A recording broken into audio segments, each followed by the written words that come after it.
Good day, ma'am and classmates. I'm Alexis Esolona, and with my partner Ruby Jane Fresco, we are the Group 7. In this video, we're gonna present our report, which is a glance at selected Philippine political caricature in Alfred McCoy's Philippine Cartoons, Political Caricature of the American Era, 19,000 to 1941. First, we're gonna define what is the political cartoons and caricature. Political cartoons and caricature are a rather recent art form which veered away from the classical art by exaggerating human features and poking fun at its subjects, such as genre and technique, become a part of the print media as a form of social and political commentary, which usually targets persons of power and authority. Cartoons became an effective tool of publicizing opinions through heavy use of symbolism, which is different from a verbose written editorial and opinion pieces. The unique way that a caricature represents opinion and captures the audience's imagination is a reason enough for historians to examine these political cartoons. Political cartoons can be very funny because of the symbols and the characters that they created, especially if you understand the issue that they're commenting on. As what we see the cartoons, it is very entertaining and it catch our attentions easily.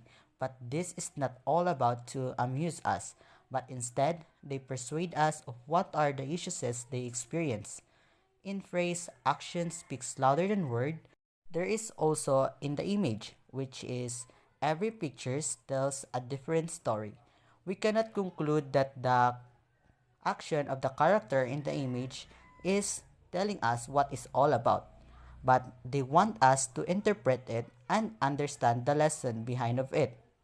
This is some of the example of political cartoons. What can you say about this image?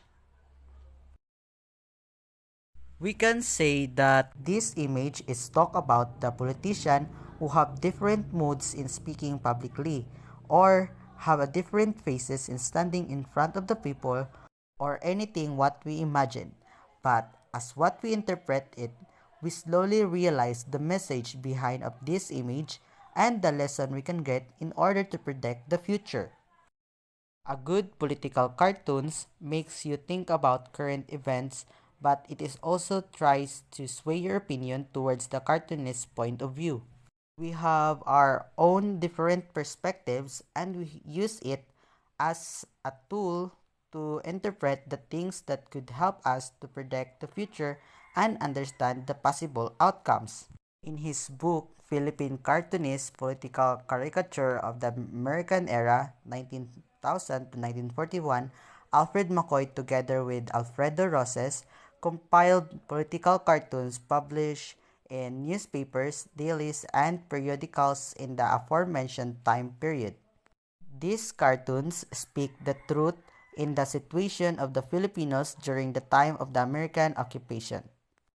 For this part, we are going to look at the selected cartoons and explain the content of each one. The first example was published in The Independent on May 20, 1916. The cartoon shows a politician from Atondo named Dr. Santos passing his crown to his brother-in-law, Dr. Barcelona, a Filipino guy as a depicted wearing salakot and barong Tagalog, was trying to stop Santos, telling that later to stop giving Barcelona the crown because it is not his to begin with. First examples actually speak about the politics. The crown represents the Philippines, and the crown symbolizes the sovereignty the Filipinos should have. This is the time where the Philippines was sold by the Spaniards to the American. The second example was also published by the Independent on June 16, 1917. This was drawn by Fernando Amorsolo and was aimed as a commentary to the working of Manila Police at that period. Here, we see a Filipino child who stole a skinny chicken because he had nothing to eat. The police officer was relentlessly pursuing the said child. A man wearing a salakod, labeled Juan de la Cruz, was grabbing the officer, telling him to leave the small-time pickpockets and thieves and to turn at the great thieves instead. He was pointing to a huge warehouse containing bulks of rice, milk, and grocery products.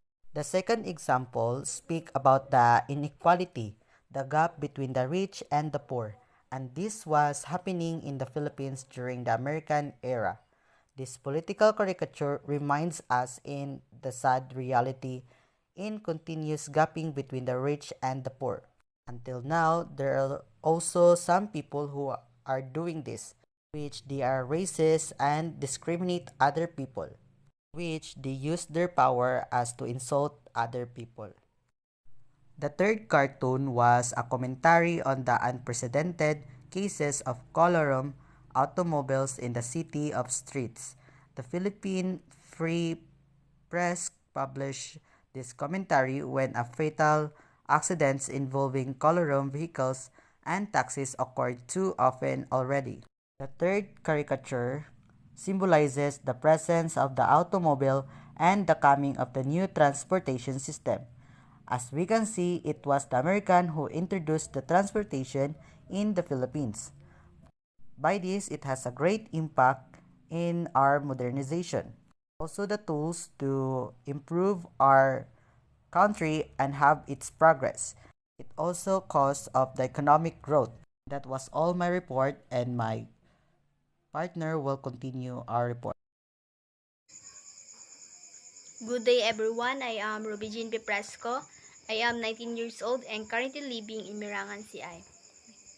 My report is the continuation of A Glance at Selected Philippines Political Caricature in Alfred Macoy's Philippines Cartoons, a political caricature of the American era. As you can see in the picture, this is the fourth cartoon depicts a cinema that a blown-up police officer was at screen saying that couples are not allowed to neck and make love in the theatre. The two youngsters look horrified while an older couple seem amused. The fifth cartoon was published by The Independent on November 27, 1915. Here, we see the caricature of Uncle Sam riding a chariot pulled by Filipino wearing a school uniform. The Filipino boys were carrying an American object like baseball bats, whiskey, and boxing gloves. Macoy's in his caption to the said cartoons, it says that this cartoon was based on an event in 1907 when William Howard Taft was brought to the Manila Pier, riding a chariot pulled by students of Liceo de Manila. Such was condemned by the nationalists at the time. Then, the last cartoon was published by Lipang Calabao on August 24, 1907. In this picture, we can see Uncle Sam rationing porridge to the politician and member of the Progresista Party, sometimes known as Federalista Party, while member of the Nacionalista Party look on and wait for their turn. This cartoon depicts the patronage of the United States being committed to politicians from one party over the other. And that's all. Thank you.